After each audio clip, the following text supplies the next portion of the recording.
Good morning, Tamara. Hi, Bobby. So now we're going to talk about goals and how that works within our performance management process. Right. Well, this is the fourth year that we've used both a new philosophy and the system. I suppose I shouldn't say new anymore, 4 years in, right? So what we've discovered is that employees are using the system, obviously, for their performance evaluations, and we think it may be time to focus a little bit on the quality of the goals. We spend a lot of time getting people comfortable with the system and the process, and educating managers on that process as well. And we really want people to kind of switch their focus slightly to improving the quality of the goals, the content. So what would you say to someone who is looking to improve the quality of their goals and what they enter? Absolutely. So the first thing I would say is employees really need to start the whole process by talking to their manager. They should never start writing goals in a vacuum. The first step is always to get with your supervisor and say, hey, what should my focus be for the coming year? Is it going to be similar to what it was last year, or should I focus on something else? So that's always the first step.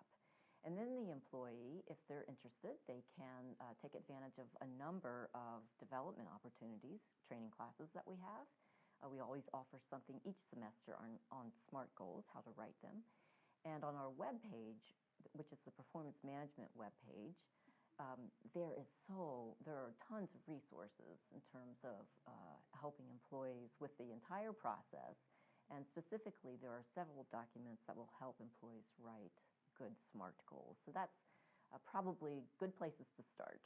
So if they're using all these resources, who should employees contact if they still have further questions here in HR? Is there someone they should call? They should, absolutely. That's a great question. Their first stop should be their HR field partner in their departments, if they have one. Not all school units have one.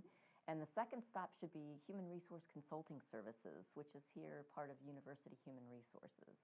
So each school and unit has a designated consultant, and they should contact that individual, and that person can help them. So how do an individual's personal goals relate to the mission of the university and what we're trying to accomplish here? Yeah, that's a great question. Essentially, the reason that each of us comes to work each day is to really support the mission of the university. So it's really important that the quality of our goals works directly to reflect the work that we do every day and supports the work of both our department, which ultimately supports the work of the university. It's a pretty simple line of sight is what we call it. So that's how personal goals relate.